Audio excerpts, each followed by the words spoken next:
ሰላም ውድ የሚረሲፒ ቻናል ተከታታዮች እንደምን ከረማችሁ? ዛሬ ይዤላችሁ የመጣሁት እዚህ ጋር የምታዩትን የፓስታ አዘገጃጀት ይሆናል። በጣም ትወዱታላችሁ። ጤናማ የሆነ አዘገጃጀት ነው። እስከ መጨረሻው ድረስ አብራችሁን ቆዩ።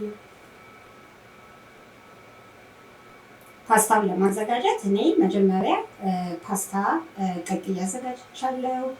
ከዛ በመቀጠል የጋለ መጥበሻ ላይ ዘይት አደረግኩ። ይበቃኛል ብዬ የማስበውን ያህል ዘይት። ከዛ የተከተፈ ቀይ ሽንኩርት አደረኩበት። ዘይቱ ሲግልልኝ እና በዘይቱ ጠብስ ጠብስ እናደርገዋለን ለ2 ደቂቃ ለሚሆን ጊዜ።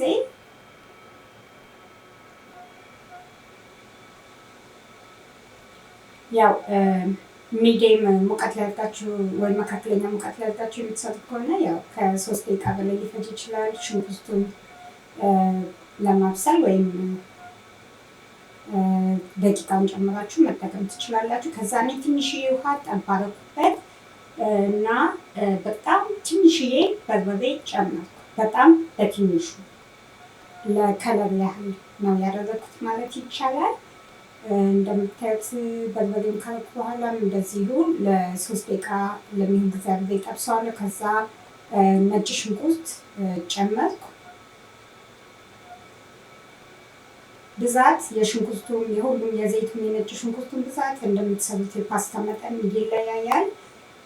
አሁን ደግሞ ነጭ ሽንኩርቱን ካረኩ ከ2 ደቂቃ በኋላ የተከተፈ ቲማቲም ጨምሬያለሁ። እኔ የተጠቀምኩት ግብአት ላይክ አንድ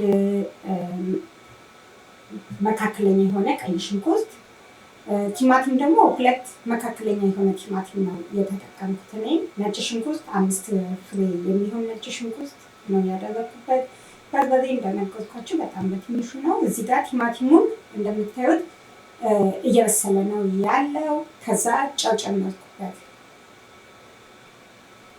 ያው ቲማቲሙ ጥብስ ብሎ እንዲበስል ነው የምንፈልገው። ከዛ ቲማቲሙ ሙሉ ለሙሉ መሞት ወይም በጣም መብሰል የለበትም። ከዛ ምንድነው ያደረኩት? ቀቅዬ ያዘጋጀሁትን ፓስታ ጨመርኩ። ፓስታውን ከጨመርኩ በኋላ ለ2 ደቂቃ ለሚሆን ጊዜ ከፓስታ ሶሱ ጋር እንዲዋሃድ አደርገዋለሁ። ያው እዚህ ጋር ሙሉ ለሙሉ ፓስታውን አብስላችሁ ከሆነ የሚጨምሩት ጥሩ አይመጣም። ስለዚህ ፓስታው ስትቀቅሉ ሳይበስል በጣም ትንሽዬ ሲቀረው አውጡት። ትንሽዬ ሲቀረው፣ ምክንያቱም ቢያንስ 5 ደቂቃ ያህል አሁን እናቆየዋለን።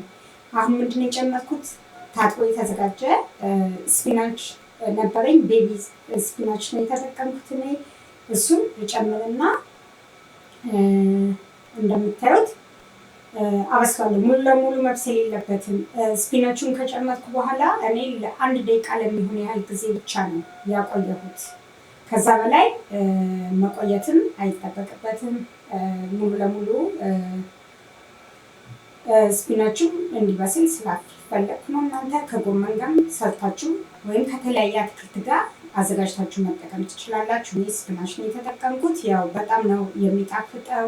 ሰርታችሁ ሞክሩት ነው የምለው። እስኪ በእነዚህ አይነት መልኩ ሰርታችሁ ሞክሩት። እንደገና ጊዜ አይወስድም። በጣም ፈጣን የሆነ አዘገጃጀት ነው። በተለይ ጣዕሙ ደግሞ ልዩ ነው። በጣም የምትወዱት አይነት ጣዕም ታገኙበታላችሁ። እንደምታዩት በእንደዚህ አይነት መልኩ አቅርቤዋለሁ። አቀራረቡም ልዩ ነው። በጣም ነው የሚያምረው። ሰርታችሁ ሞክሩት። እናንተም ላይክ ማድረጋችሁ እንዳትረሱ። ስለምትከታተሉኝ ሁሌም ከጎኔ በመሆን ስለምታበረታቱኝ እጅግ በጣም አመሰግናለሁ። ሌላ ጊዜ በሌላ ስራ እስከምንገናኝ ድረስ ደህና ሁኑ።